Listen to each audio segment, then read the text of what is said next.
کبیرہ گناہوں میں سے ایک بہت بڑا گناہ خودکشی کرنا ہے۔ خودکشی کا رجحان بھی ہمارے معاشرے میں بڑھتا چلا جا رہا ہے۔ پہلے بڑے بڑے غم، بڑی بڑی تکلیفیں لوگوں کو آتی تھی، مگر خودکشی کا کوئی سوچتا بھی نہیں تھا۔ جن ممالک میں بالکل بھی دین نہیں ہے، غیر مسلم کنٹریز، ان میں خودکشی کا رجحان اور بھی زیادہ ہے۔ رسول اللہ صلی اللہ علیہ وسلم نے ارشاد فرمایا، پچھلی امتوں میں ایک شخص تھا جس کے جسم پہ کوئی زخم تھا، تو اس شخص سے اس زخم کی تکلیف برداشت نہیں ہوئی۔ ہاتھ پہ زخم تھا تو اس نے اپنے ہاتھ کاٹ ڈالا تاکہ خون بہہ جائے۔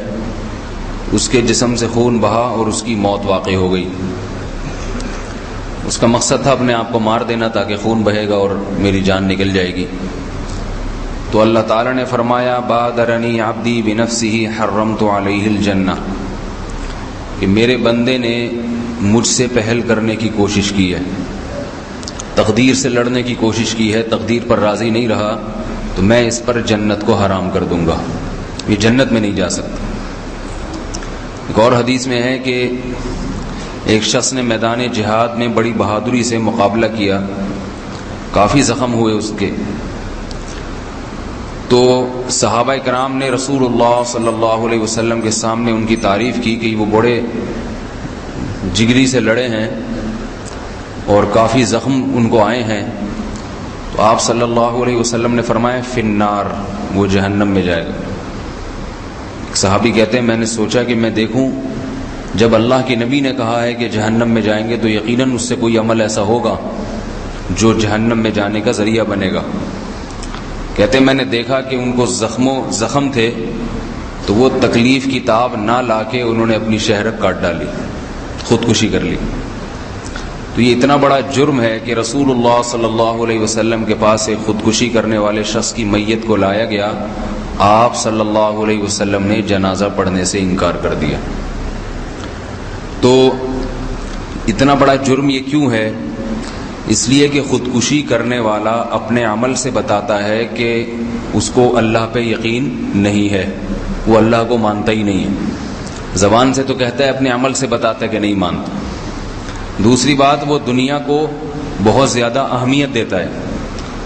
غم آتا ہے نا دنیا میں، جب انسان کے پاس کوئی محبت ناکام ہو گئی، کوئی کاروبار کا نقصان ہو گیا، تو دنیا سے دل اس نے اتنا لگا لیا ہے کہ اب وہ یہ سمجھتا ہے کہ میری دنیا میں پیدائش کا مقصد ہی یہ تھا، یہ مقصد حاصل نہیں ہوا تو مجھے زندہ رہنے کا کیا فائدہ۔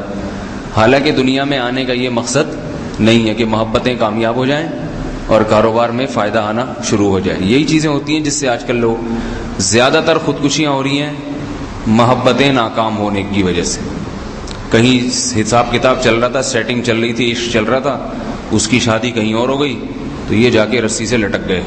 ایسے ہی واقعات آ رہے ہیں سامنے، 20 25 سال کے لڑکے معاشقے لڑاتے ہیں، کامیاب نہیں ہوتی، لٹک جاتے ہیں جا کے۔ تقریباً 3-4 سال پہلے مجھے کسی کام سے اورنگی ٹاؤن جانا ہوا، وہاں کے کسی کلینک میں کوئی جان پہچان والے ڈاکٹر تھے، تو میں جب ان سے ملنے کے لیے کلینک میں گیا، رات کا تقریباً 1 یا 1:30 بجے کا ٹائم ہوگا، تو میں نے دیکھا کسی ایمرجنسی میں جانا پڑ گیا تھا، کوئی ساتھی جو تھے وہ ان کے کوئی چوٹ ووٹ لگ گئی تھی، تو میں نے وہاں دیکھا کہ بہت زیادہ جو ہے نا لڑکیوں کی بار بار کوئی نہ کوئی 20-25 سال 26 سال کی لڑکیاں آ رہی ہیں، ان کے ماں باپ لا رہے ہیں، کسی کا بھائی لا رہا ہے، ان کو ڈرپیں لگ رہی ہیں، انجیکشن لگ رہے ہیں۔ ایک کمرہ ڈاکٹر صاحب نے اسی کے لیے خاص کیا ہوا ہے۔ میں نے ان سے پوچھا یہ کیا تماشا ہے؟ انہوں نے کہا یہ سارے خودکشی کے کیس ہیں، سارے۔ کسی نے بلیچ پیا ہے، کسی نے پیٹرول پیا ہے، کسی نے فنائل پیا ہے۔ میں حیران ہوا، اورنگی ٹاؤن جیسے علاقے میں اتنی خودکشیاں کیوں ہو رہی؟ کیا وہاں پر پانی نہیں ملتا لوگوں کو، کھانا نہیں ملتا، اور کیا گیس نہیں ہے، بجلی نہیں ہے؟ وہ تو پورے ملک میں نہیں ہے، اس سارے ملک کو مر جانا چاہیے پھر۔ تو یہ کیا وجہ ہے؟ تو اس نے کہا کہ یہ لڑکوں کے معاشقے ہیں۔ لڑکے جو ہے آج کل لڑکیوں سے عشق لڑاتے ہیں، شادی کے لارے لپے سناتے ہیں ان کو، پھر تھوڑے دن ان سے کام اتارا اپنا، خواہش پوری کی، زنا کیا، چسکے لے کے پھر ان کو چھوڑ دیا. تو وہ لٹکا کے چھوڑ دیتے ہیں تو وہ محبت ناکام ہو گئی. وہ لڑکی تو اسی کو یاد کرتی رہتی ہے نا، اپنے بوائے فرینڈ کو. تو پھر وہ بلیچ پیتی ہے، زہر پیتی ہے، یہ کرتی ہے. تو یہاں پر انہوں نے بتایا 14 سال کی لڑکی کی لاش یہاں سے 3-4 دن پہلے ہم نے یہاں سے لاش گئی ہے اس کی، وہ مر ہی گئی تھی، جان سے ہی مر گئی تھی. تو یہ حرام موتیں، حرام موتیں، کتنی گندی موت ہے. قیامت کے دن کیا کہیں گے، کیوں مرے؟ ایک مردار کے پیچھے جو ہے نا جان دے دی. وہ بھی تو مردار ہے، مر جائے گا. وہ جو ہے بدماش آدمی جو زنا کر رہا ہے، اپنی خواہش پوری کر رہا ہے لڑکیوں سے. شریف آدمی کبھی بھی اس طریقے سے شادی نہیں کرتا. شریف آدمی ہمیشہ عزت کے ساتھ نکاح کا پیغام بھیجے گا، والدین سے مشورہ کرے گا، بھائیوں سے مشورہ کرے گا، جو ایک خاندانی لوگوں کا ایک طریقہ کار ہوتا ہے. گھٹیا حرکتوں پہ اور اس پہ مرنے والی بھی گھٹیا عورتیں ہوتی ہیں ان طریقوں پہ، پھر ان کی موتیں اسی طریقے حرام طریقے سے ہوتی ہیں اور ہمیشہ ہمیشہ کی جہنم کی آگ. موت ایسی چیز ہے کہ انسان اللہ سے بری موت سے پناہ مانگے، کیونکہ آخری عمل ہے. اس کے بعد یہ خودکشی ایسی برائی ہے کہ توبہ کا موقع نہیں ملتا. ہر گناہ کے بعد توبہ کی مہلت ملتی ہے انسان کو. زندگی ہے، توبہ کر لے، آجا. خودکشی تو نام ہی اپنی زندگی کو ختم کرنے کا ہے، توبہ کس وقت کرے گئی؟ تو بھائی یہ محبتیں اور یہ سب چیزیں یہ انسان کی پیدائش کا مقصد نہیں ہے. اللہ نے جو دل دیا ہے وہ اپنی محبت کے لیے دیا ہے. یہ ضرورتیں ہیں. شادی بیاہ ہو گئی اور لڑکی کے لیے کوئی مناسب رشتہ ہونا چاہیے، لڑکا ہونا چاہیے تاکہ زندگی بھر اس کو تحفظ دے، رزق کا انتظام کرے اس کے لیے. مرد کو لیے ایک بیوی چاہیے تاکہ وہ جو ہے وہ اس کے گھر بسے. بس گیا ٹھیک ہے، نہیں ملا اپنی پسند کی نہیں ہوئی، چلو کہیں اور ہو جائے گی. تھوڑا سا دل میں خلش ہوتی ہے، ختم ہو جائے گی تھوڑے دن میں خود بخود. آج تک کوئی ایسی محبت نہیں ہے کہ 100 سال اس کو دل میں لے کے بیٹھا رہے. کیسی محبت ہو جائے، کیسا عشق ہو جائے تو تھوڑے دن میں ختم ہو جاتا ہے اگر اس کا تصور ختم کر دیا جائے. کچھ دن پہلے ایک کیس آیا میرے پاس کہ شادی شدہ لڑکی کو کہیں معاشقہ ہو گیا، کیونکہ آج کل انٹرنیٹ، موبائل، فیس بک اور یہ سب چیزیں اتنی ہیں کہ شادی شدہ عورتیں بھی اس سے محفوظ نہیں ہیں. ان کے بھی معاشقے آج کل فالتو بیٹھے ہوتے ہیں اور ڈرامے بےہودہ آ رہے ہیں. ڈراموں میں کہتے ہیں یہی دکھایا جا رہا ہے کہ بیوی کسی کی ہے، چکر کسی اور کے ساتھ چل رہا ہے اس کا. تو جب خواتین گھر میں اس قسم کے ڈرامے دیکھتی ہیں کہ بھئی یہ بیوی کسی اور کی ہے، سیٹنگ کسی اور سے چل رہی ہے، تو کوئی بات نہیں، میں نے بھی اگر چلا لی تو کیا ہو گیا. یہ ایک اثر پڑتا ہے ڈراموں کا. تو بہت سارے اس طرح کے واقعات آ جاتے ہیں. بیگم صاحبہ کے چکر کہیں موبائل کے ذریعے ہو گئے کہیں. تو ایسے ہی کیس آیا کچھ دن پہلے. وہ خاتون اتنی عاشق ہو گئی، 3 بچوں کی ماں، کسی آدمی پہ لٹو ہو گئی فیس بک کے ذریعے. پھر اسکائپ پہ باتیں، فیس بک پہ، ٹیلی فون پہ. مرد بڑے آج کل شاطر ہوتے ہیں، وہ شادی وادی تو کوئی بھی نہیں کرتا، صرف شادی کے جھانسے دیتے ہیں، باقی زنا کر کے اپنی خواہشات پوری کر کے اس کو پھینک دیتے ہیں. کیونکہ شادی تو عزت دار آدمی کرے گا نا. ایسا آدمی کسی کی عزت دار ہوگا، وہ کسی کی بیوی کو پھانسے گا کیوں؟ اس کسی کا گھر اجاڑے گا کیوں؟ عورتیں یہ باتیں نہیں سمجھتی، ان کو بس 2-4 لفاظی چاہیے اور مزے مزے کی باتیں چاہیے ان کو. تو شوہر صاحب بھی گھر میں نگرانی نہیں کر رہے تھے تھوڑی بہت کہ بھئی یہ بیگم یہ فیس بک پہ مناسب نہیں ہے. آج کل اتنے نیک شوہر مارکیٹ میں آ رہے ہیں کہ کیا بتاؤں میں. تو بیگم یہ مناسب نہیں. تو بیگم جھک کے کہتی مجھ پہ شک کرتے ہو کیا میں بری عورت ہوں؟ تو بیچارہ ڈر جاتا ہے، نہیں بیگم میں شک کہاں، میں کہاں. جب اس طرح کی وہ ہوتی ہے نا، وہ دباؤ پڑتا ہے شوہر پہ تو وہ بیچارہ کانپنے لگتا ہے. نہیں میں شک تو نہیں، میں معذرت چاہتا ہوں. درود شریف پڑھ کے جو ہے نا وہ اور تھوڑا سا استغفار کر لے گا. 11 دفعہ قل اول، 11 دفعہ آخر، درمیان میں 11 دفعہ استغفار کی تسبیح. تو یہ چکر چلتا رہا. یہ میں آپ لوگ کو بھائی اس لیے بتا رہا ہوں تھوڑا گھروں میں نگرانی کیا کرو. اتنا نیک بننے کی ضرورت نہیں. کسی کے بھی بگڑتے ہوئے دیر نہیں لگتی ہے، نہ اپنے بگڑتے ہوئے دیر لگتی ہے، نہ گھر کی عورتوں کے بگڑتے ہوئے دیر لگتی ہے. بلا ضرور اگر کوئی انٹرنیٹ گھر میں ہے تو اس کی نگرانی کریں، گھر میں بیگم کو بتا دیں میں دیکھتا رہوں گا کیا ہو رہا ہے. ہسٹری کو ڈیلیٹ کرنے کی اجازت نہیں ہے. میں دیکھتا رہوں گا کون سی ویب سائٹ کھلی ہے، اور موبائل بھی میں چیک کروں گا. فون اگر چھپ کے باتیں ہو رہی ہیں، کیوں ہو رہی ہیں بھئی؟ کیوں بیگم میری ہو چھپ کے کیوں باتیں کر رہی ہو؟ بتا کے کرو جس سے بات کرنی ہے. گھر بہت اجڑ چکے ہیں، یہ اس لیے میں بتا رہا ہوں کہ بدگمان کرنا مقصد نہیں ہے کسی کو کسی کی بیگم سے یا بچوں سے. یہ صرف اس لیے کہ یہ شروع کی چند احتیاطیں ہیں. گھر اچھا رہے گا، اس سے بچا رہے گا گھر انشاءاللہ. تو وہ کیا ہوا، وہ خاتون کا آہستہ آہستہ معاشقہ چلتا رہا اور اتنا مضبوط ہو گیا کہ شوہر کو چھوڑ کے بھاگنے کا پروگرام بنا لیا. خیر وہ اس کو پکڑا اس کے لڑکی والوں نے اور اس کو بند کر دیا. 2-3 سال تک اس سے موبائل، انٹرنیٹ، ہر چیز گھر کی 4 دیواری میں بند. اس کا عشق ایسا تھا کہ وہ پاگل ہو جاتی. لیکن 1 سال 2 سال گزرا، صحیح ہو گئی، رابطہ ہی نہیں کرنے دیا کوئی. واپس پھر دوبارہ گھر بس گیا ان کا، وہ دل سے خناس نکل گیا. تو یہ عشق معاشقہ ایسی چیز ہے کہ اگر تعلق ختم کر دیا جائے ہر قسم کا تو کچھ وقت کے بعد یہ ویسے ہی غائب ہو جاتا ہے. یہ صرف لیلا مجنو کے قصے ہیں، کہانیاں ہیں، ہوتا کچھ بھی نہیں ہے. دیکھو کتنے عشق معاشقہ ہوتا ہے، میاں بیوی میں کتنی محبت ہوتی ہے، کتنا سال رہتے ہیں. جوان شوہر کا اچانک انتقال ہو جاتا ہے ہی نہیں ہوتا کئی کیسز ہیں. بیوی پہ کیا قیامت گزرتی ہے، لیکن کیا ساری زندگی گزرتی رہتی ہے؟ تھوڑے دن روئے گی، پیٹے گی، ہائے ہوئے کرے گی، اس کے بعد بھول ہو لیں گے، گیا مر گیا ختم. ساری محبتوں کا یہی حال ہے. باپ بچپن سے اولاد کو سینے میں رکھتا ہے. 2-3 سال پہلے یہاں کسی کے والد کی اچانک ڈیتھ ہو گئی. وہ نوجوان بڑا پریشان، کہہ رہے میرے تو والد صاحب نے اتنی مجھے محبت سے پالا پوسا اور ہر وقت میرے سے گپ شپ کرتے تھے. جب یہاں میرے سامنے بیٹھتا تھا آنکھیں سوجی رہتی تھی، لال سرخ. مجھے ایسا لگتا تھا جیسے اس کی تو زندگی تباہ ہو گئی. 3 دن 4 دن 5 دن کے بعد پھر بائکوں پہ ویلیاں لگاتا پھر رہا ہے، ٹھیک ہے نا، بھول گیا. اتنی بڑی اتنی قوی محبتیں، 20-20 سال کی محبتیں، 40-40 سال کی محبتیں، لیکن جب تعلق ختم اس کے اثرات 3-4 دن کے بعد ہی ختم ہونا شروع. سال کے بعد پتہ ہی نہیں چلتا کہ ابا بھی تھے، انہوں نے مجھے پالا بھی ہے، انہوں نے گھر بھی بنا کے دیا. تو عشق معاشقے بھی ایسے ہی ہیں، ختم ہو جاتے ہیں. تو خودکشی کرنے والا وہ مسلط کر لیتا ہے اپنے اوپر، کہہ رہے نہیں مجھے جو غم پہنچا ہے دنیا میں کسی کو پہنچا ہی نہیں ہے، اور اب اس کا یہی حل ہے کہ مجھے سکون جب ہی ملے گا جب تک کسی کھمبے سے میں چپک نہیں جاؤں گا، کرنٹ نہیں لگا دوں گا، جان سے مار نہیں دوں گا. صبر کرنا چاہیے. صبر اللہ کو صبر کرنے والے پسند ہیں، چیخنے چلانے والے واویلا کرنے والے پسند نہیں ہیں. اللہ نے ایوب علیہ السلام کا ذکر قرآن میں کتنے خوبصورت انداز میں کیا ہے. نعم العبد، فرمایا کیا بہترین بندہ تھا.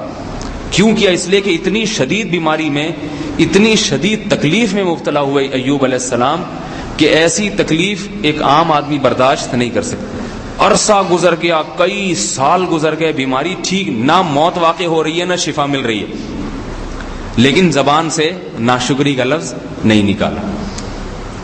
تو اللہ نے پھر شفا بھی دے دی، اور قرآن میں تعریفوں پر تعریفیں ایوب علیہ السلام کے. نعم العبد انا وجدناہ صابرا، ہم نے ایوب کو صبر کرنے والا پایا. تو اللہ کو صبر پسند ہے، شکر پسند ہے. واویلے، خودکشی باز نہیں کرتے، دھمکیاں دیتے ہیں.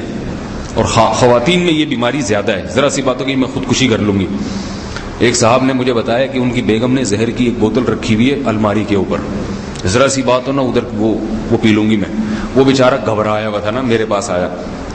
ہم بھی مولوی آدمی، پتہ نہیں دنیا کی ہر مخلوق آتی ہے، تجربے ہوتے ہیں لوگوں کی باتیں سن کے. تو اوپر زہر رکھا ہوا ہے، کہہ رہے مجھے ڈر یہ ہے کہ میں کسی دن پی لیا تو کیس تو میرے اوپر بن جائے گا سارا. تو میں نے کہا اس کو محبت سے بتاؤ کہ دیکھو میں تمہارے ضروری خرچے سارے پورے کر رہا ہوں. اب یہ کہ خودکشی کی کوئی چیز، ویسے بھی خودکشی حرام ہے اور ویسے بھی کوئی ریزن نہیں ہے اس میں، تو چھوٹی چھوٹی مطالبات پہ یہ زہر کے حوالے دے دینا یہ غلط ہے. کہہ رہے میں نے سب سمجھا لیا لیکن پھر بھی نہیں، ایک دفعہ کوشش بھی کر چکی ہے. تو میں نے کہا پھر اس کو آخری دھمکی دو کہ اگر یہ اس قسم کی کوئی چیز نظر دوبارہ آئی تو میں تمہیں فارغ کر دوں گا. کہ میں نے کہا پھر ایسی بیوی رکھنے کے قابل نہیں ہے جس کا کوئی بھروسہ نہیں کہ آپ کے کمرے سے اس کی لاش نکلے. اس کو چھٹی کر دو، طلاق دے دو، کوئی گناہ نہیں ہوگا ایسی عورت کو طلاق دینے میں. تو کہہ رہے طلاق نہیں دے سکتا. کیوں نہیں دے سکتے؟ کہہ رہے ان کے تعلقات وہاں ہیں. صحیح ہے، تعلقات جو ہے نا لڑکی والوں کے ادھر سے ہیں، برطانیہ سے تعلقات ہیں. تو میں نے کہا پھر صبر کرو، اللہ تعالیٰ صبر کرنے والوں کے ساتھ. خود نہیں خودکشی کرنا اس غم میں. اب پتہ نہیں 2 سال ہو گئے، وہ بیچارہ کیا کس کنڈیشن میں ہو رہا ہوگا. تو خواتین میں جو ہے نا یہ بیماری زیادہ ہے، بات بات پہ خودکشی کی دھمکیاں دیتی ہیں. یہ دھمکی دینا بھی جائز نہیں ہے، کیونکہ جو حرام کام ہوتا ہے اس حرام کام کا تذکرہ کرنا، اس کی دھمکی دینا یہ بھی حرام ہے. تو عورتیں جب گھر میں بولیں خودکشی کر لوں گی تو ان کو تھوڑی سی تنبیہ کیا کریں، بولے یہ حرام کام ہے، یہ ایسے ہی جیسے کوئی کہ میں زنا کر لوں گا. کوئی کہ میں جناب چوری کر لوں گا، میں کسی کو قتل کر دوں گا. قرآن مجید میں اللہ نے فرمایا لا تقتلوا انفسکم، اپنی جان کو قتل مت کرو. ومن یفعل ذلک عدوانا وظلما فسوف نصلیہ نارا، جو شخص یہ کام کرے گا ہم اس کو جہنم کی آگ میں داخل کریں گے.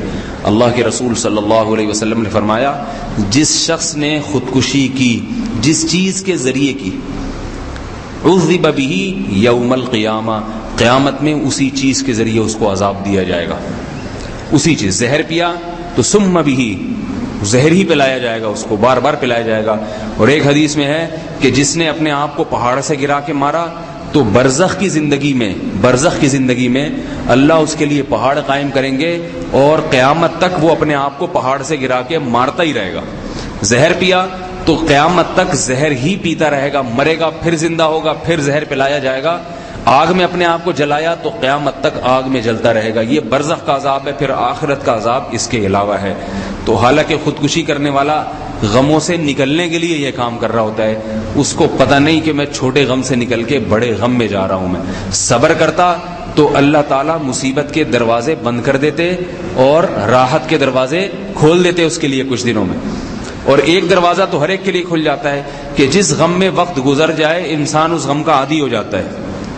اب دیکھو فٹ پاتھ پہ سونے والے لوگ، کوئی بے روزگار ہے، کوئی کیا ہے، تو کسی کا روزگار ختم ہو گیا، سڑک پہ آ گیا، وہ 2-4 دن تو فٹ پاتھ پہ سوچے گا یار میں کسی زمانے میں 1000 گز کے بنگلے میں سوتا تھا، ہائے میرے ساتھ کیا ہو گیا، میرا تو سب گھر بک گیا، ہائے. تو ایک دن سوچے گا، نیند نہیں آئے گی فٹ پاتھ پہ، کب تک نہیں آئے گی، 2-4 دن کے بعد تو بالآخر آ جائے گی. 2 دن 3 دن 4 دن، 1-8 مہینے کے بعد اس کو فٹ پاتھ پہ وہ مزہ آئے گا جو ڈیفینس کے بنگلے والے کو بنگلے میں مزہ نہیں ہے. ایسا سوئے گا، کبھی پائپ کے نیچے سے ملے گا آپ کو اندر سو رہا ہوگا، کبھی نالے کے نیچے سے ملے گا، کبھی گٹر کے ڈھکن کو سر کے نیچے رکھ کے سو رہا ہوگا. تو اس کو پھر اسی کا اللہ عادی بنا دیتے ہیں اور وہ غم نہیں ہوتا بشرطے کہ کچھ دن برداشت کر لے.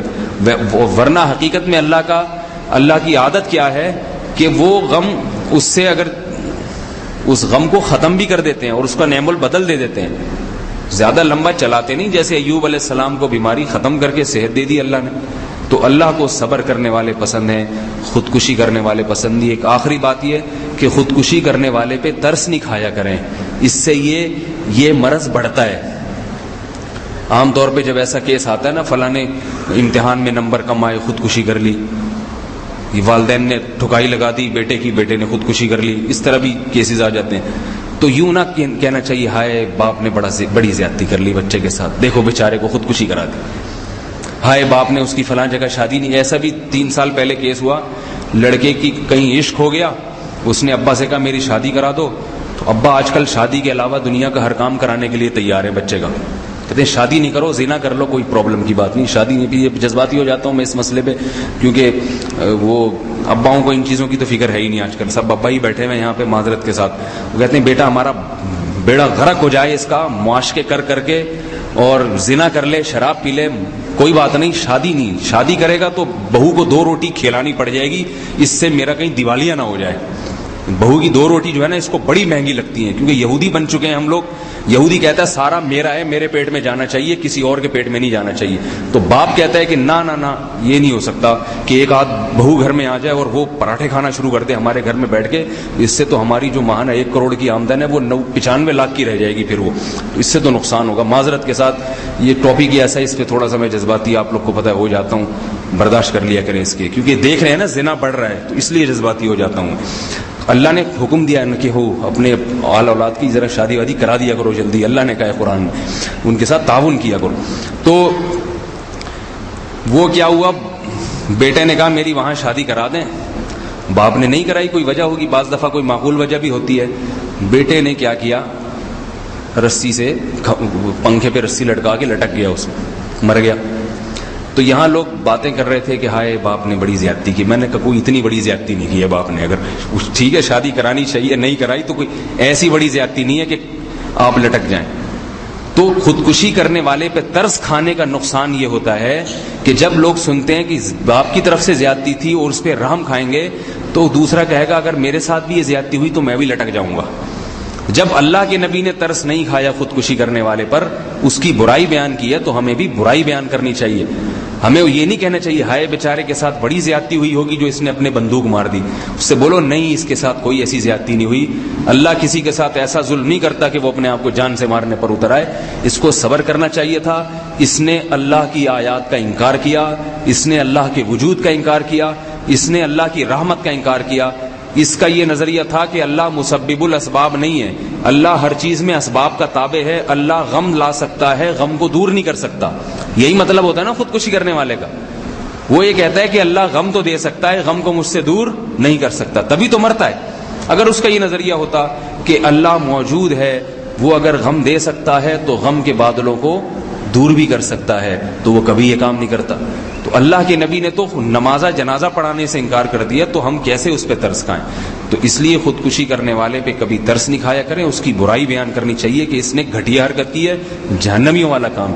البتہ مغفرت کی دعا مانگنا اس کے لیے جائز ہے. نبی نے جو جنازے کی نماز نہیں پڑھائی تو علماء نے لکھا یہ اس لیے کہ تاکہ لوگوں کے دل میں اس گناہ کی برائی بیٹھ جائے.